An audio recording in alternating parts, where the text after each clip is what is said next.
భయ్యా చాలా రోజుల తర్వాత వెయిటెడ్ మన gangs of Godavari cinema release అయింది. ఎగ్జాక్ట్గా 5 years బ్యాక్ ఇదే డేట్న ఫల్కనమా దాస్ అంటూ మన ముందుకు వచ్చిన విశ్వక్ గారు ఒక మంచి హిట్ కొట్టి మంచి ఇండస్ట్రీలో ఒక మంచి పేరైతే తెచ్చుకున్నారు. ఈ సినిమా చాలా ప్రత్యేకం అని చెప్పాలి. ఎందుకంటే డిసెంబర్ నుంచి ఇప్పటి వరకు పోస్ట్ పోన్ అవుతూ ఇప్పుడు రిలీజ్ అయింది. సినిమాలో మెయిన్గా చెప్పుకోవాలి విశ్వక్ గారి యాక్టింగ్ అండ్ అంజలి గారి యాక్టింగ్ వేరే లెవెల్.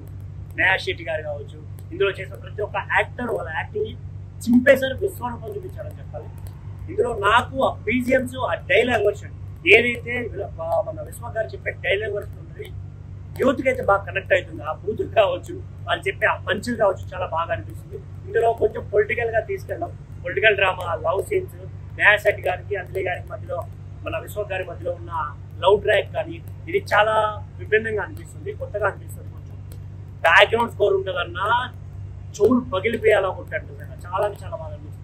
స్టోరీ కూడా కొంచెం డిఫరెంట్గా ఆలోచించుంటే ఇంకా బాగుండేదేమో అనే ఫీలింగ్ అయితే వస్తుంది. కొన్ని చోట్ల కొన్ని ఫస్ట్ హాఫ్ అయితే మరీ స్లో నెరేషన్, స్లోగా వెళ్ళడం, కొత్తదనం లేకపోవడం, అక్కడక్కడ సీన్లు అనిపిస్తుంది.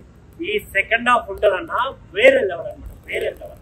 ఆ సాంగ్ కానీ చించేశారు అసలు, ఇదైతే చెప్పుకోవాలి. కానీ ఇంకొంచెం ఆ ఫైట్ సీక్వెన్సెస్ కొంచెం ఇంట్రెస్టింగ్గా పెట్టుంటే ఇంకా మంచి రెస్పాన్స్ ఉంటుందేమో అనే ఫీల్ అయితే వచ్చింది. ఓవరాల్గా సినిమా బాగుంది. 1 time థియేటర్కి వచ్చి ఒక్కసారి అలా విశ్వరూపం అయితే చూడొచ్చు మనం. సో థియేటర్కి రండి, సినిమాని ఎంకరేజ్ చేయండి.